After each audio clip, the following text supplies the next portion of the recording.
Seriously?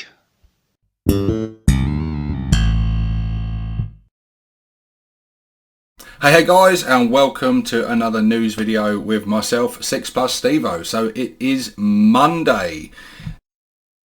Something. I don't even know what day it is. It's Monday. I've just finished work. I've got in, as usual. They have hit some news. I was excited for it. So I've just got in the door, changed my top, because I don't go to work wearing a 6 Plus Stevo top, because that would be a bit weird.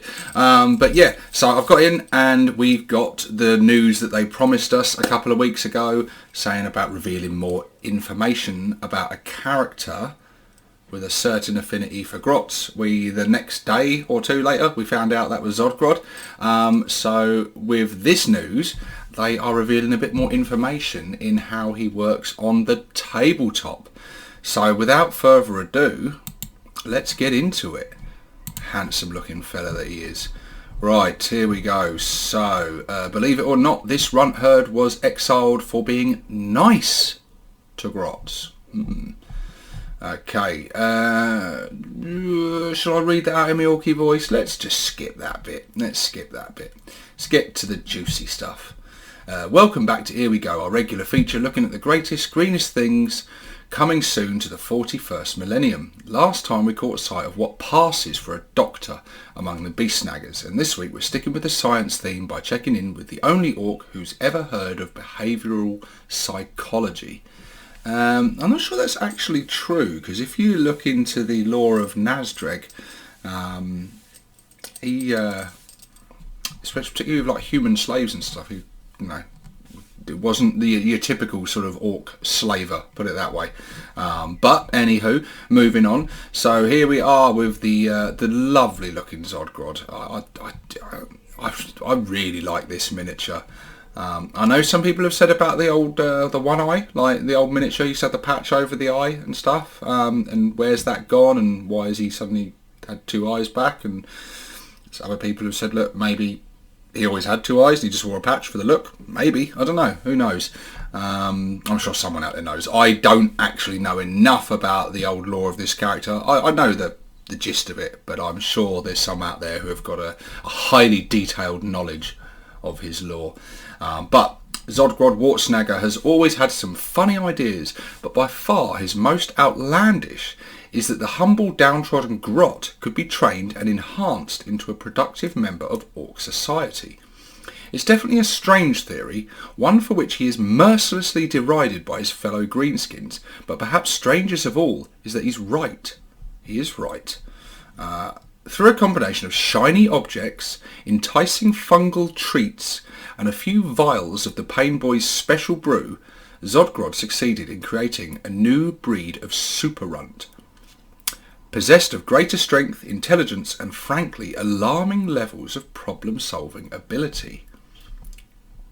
Yeah, grots that can think. Now that does sound dangerous. And here we are. This is where we get to the juicy bit of the rules now, of what exactly he's going to do in the game.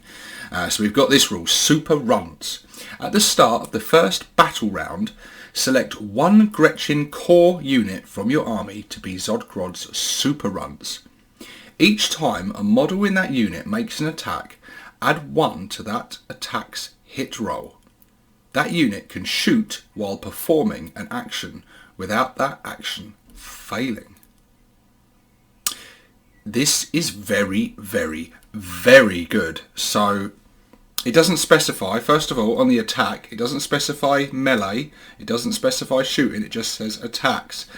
So does that mean, well, it does mean that, doesn't it? I don't even have to ask the question, it's clear. So they are hitting on 3s in the shooting phase, and they're going to be hitting on 4s in the combat phase. That's really fucking good. Yeah, grots with a 3+ ballistic skill and a 4+ weapon skill. I'll be all over that. That's nice. If you've got a big mob of 30 of them, that's going to be pretty tasty.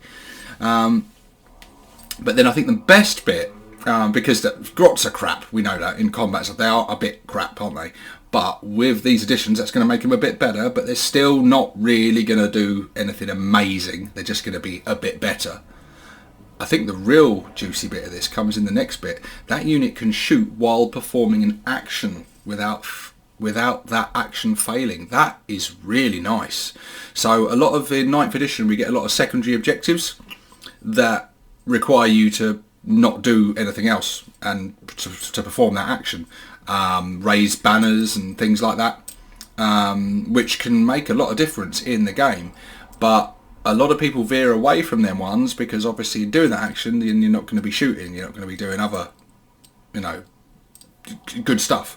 So the fact that they can continue to shoot and attack and do things while performing the action is absolutely fantastic. That's going to make them like tactically so useful. Grots are quite often used by a lot of our orc armies in grabbing objectives and stuff, and season, you know, doing that rather than just sheer out and out attacking and killing stuff. Their real strength is in, you know, shielding units, screening units, board control, and gaining objectives. So anything that helps them do that even better. So that's going to make them. I think that's the people are going to be drawn to the add 1 to the attacks, and that's good. That is awesome. There's no denying that. But I think it's the next bit that makes that game winning. Like literally could make the difference in a game. Really useful ability. Absolutely loving that. And the article continues. Unfortunately, his fellow Snakebites were not so open to new ideas and continued to use Zodgrod's special Gretchen as footstools, snacks, target practice and whatever else their fancy took. This came to a head when his tribe's big mech started firing the super runs through his shock attack gun. Big no-no. Ostensibly to get his eye in. And the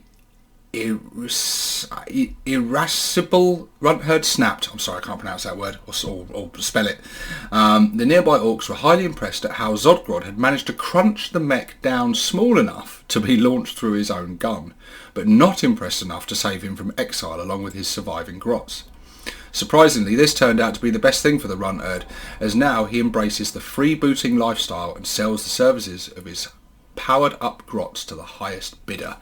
So yeah, he is no longer a snakebite. He hasn't been for quite some time. That's been the case in the lore since second ed. He's been an ex snakebite, a freebooter. And here's some more pics of his awesome looking gear and gubbins that he's got. And we've got some rules on this on his nice grabber stick here. It's called the Grabber Zapper. Because it's basically a grot prod and a grabber stick in one with additional special rules. So first off, his rules in melee, so it's range, melee, type melee, strength +2, very nice. I imagine he's going to be strength 4 minimum. I would suspect he's probably strength 5, so he's going to be a strength 7, I would say. With this weapon. Armor penetration -3, which is very nice. That's going to cut through most stuff without too much trouble. And a flat 2 damage. Flat 2 damage is really nice. So he's going to be, you know, killing off like Primaris outright with this thing. It's a good weapon. It's a very nice weapon. Yeah, we like that. And then he's got this rule as well, Squeakstopper, which I think is the other part of this weapon, I guess, that does that. So at the start of the fight phase, you can select one enemy monster unit that is within 6 inches of this model and roll 1d6. On a 2+, that unit is not eligible to fight this phase until after all eligible units from your army have done so. So basically, if he's fighting some big monster, he's used to dealing with big squigs and stuff. He grabs them with his stick, holds them in place, slows them down, and they don't get to fight until everyone else has fought, by which time it might already be too late and they might be dead. So that's quite nice. So he'll combine very nicely with a lot of the rest of this squig stuff that are like these pig squigs, as I'm calling them, squig hog riders, who are designed to be taking out big nasties. He's going to have effects on big nasties as well. Yeah, it's a nice little ability. It's going to be very situational, depending on what faction you're fighting, but just even with his melee and the grot buffing rules, he's starting to look like a really cool, interesting character. What else does it say here? Perhaps the first thing you notice about Zodgrod is his wild crop of hair, and you might be thinking that orcs don't usually have hair. You'd be right there, as it's just stapled onto his head. Just in case the thing with the Gretchen didn't convince you of how out there this runt herd is.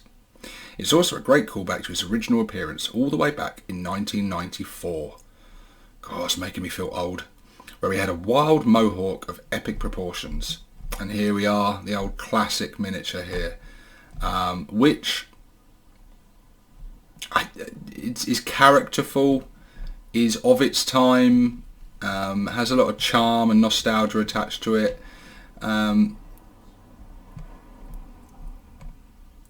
don't think it's great by today's standards, but yeah, it just shows you though how different he is from this one. As you can see, the picture's a bit fuzzy, but as you can see, he's got the patch on the eye, and the hair and the beard are a bit different. They're less sort of straggly, more sort of bushy. Kind of, he's sporting a Brian Blessed look, who some of you may know who I'm talking about.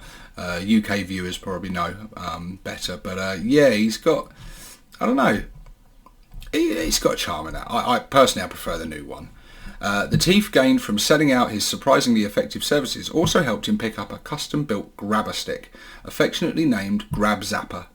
This is just the thing for smacking a wild-eyed grot back into line when they start having a few too many bright ideas. And here we get a little bit more interesting, because they're teasing us with a little bit more info here. And in case you were wondering, if he's the only Snakebite character arriving in the new codex, he's definitely not. Well, Snakebite players, it gets better for you, doesn't it? It gets better all the time.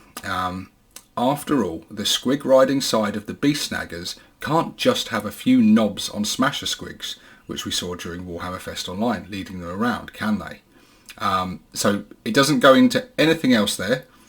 It just says that there is going to be 100% another Snakebite character in the codex, which is really cool. Snakebites are getting so much loving, and it's about time, because they've been neglected for a long time. Who could it be? I'm thinking it could be old Zogwart, who I think I'm right in saying was also a Snakebite, but also became a freebooter, much like Zodgrod. A powerful weird boy that could have the ability to change one of the enemy characters into a squig. Can you imagine how awesome that's going to be in 9th edition if we get that ability and get that character back? And we don't have any named psychic characters. We've just got the weird boy. So I think it would be really cool to bring him back. I did a video on him a long time ago. Maybe I'll pop a link in the description if I can find it. It's way back in like my first year of YouTube, but I'll see if I can pop that on. So it could be him, but they haven't said it's the return of a character. They've just said a Snakebite character, so it could be something brand new, which also would be equally cool. So could be something to do with that bone boss, although I don't think so. I don't think it is. Or it could be something to do with that chariot with the weird boy tower. So perhaps, like I think I've covered it before in a video where I said maybe there's an option in that kit to have like a character weird boy on there, or the bog standard one, maybe, I don't know, or it's just something else entirely. It's there for speculation. I think my money is on old Zogwart personally, but I think there's also an outside chance that it's just a brand new character that we've never heard of before, which I'd be equally, would I be as happy? I don't know, we'd have to wait till we see it. But yeah, exciting stuff, man. What an amazing time to be an Ork player. We have not received this sort of love for many years.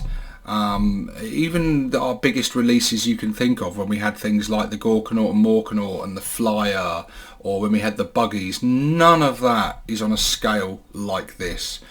I don't think since like the 3rd edition, when they redid all the Ranger stuff, have we had a release of this scale. And this is possibly even bigger than that, because we are getting so much. We're getting brand new stuff, we're getting the return of old classics like this fella. It's good stuff, guys. It's good stuff. But anyway, share your thoughts. What do you think of these rules? Do you think they're good? Do you think they're interesting? Are you looking forward to trying this guy out on the tabletop? What do you think of him compared to the old model? Do you prefer the old one? Do you like his new look? Personally, I prefer the new look, but I do, you know, he is very different, so I can understand that fans of the original one are a bit not sure, on the fence about it. I really like him. But yeah, anyway guys, give the video a thumbs up if you liked it, give it one of them if you didn't like it. Hit the subscribe button if you're not already subscribed. Check out the links in the description. I've got links for Patreon, I've got links for social media and other YouTubers and loads of good stuff, loads of Orky links down below. But anyway guys, for now, until the next one, this is 6 Plus Stevo, signing out.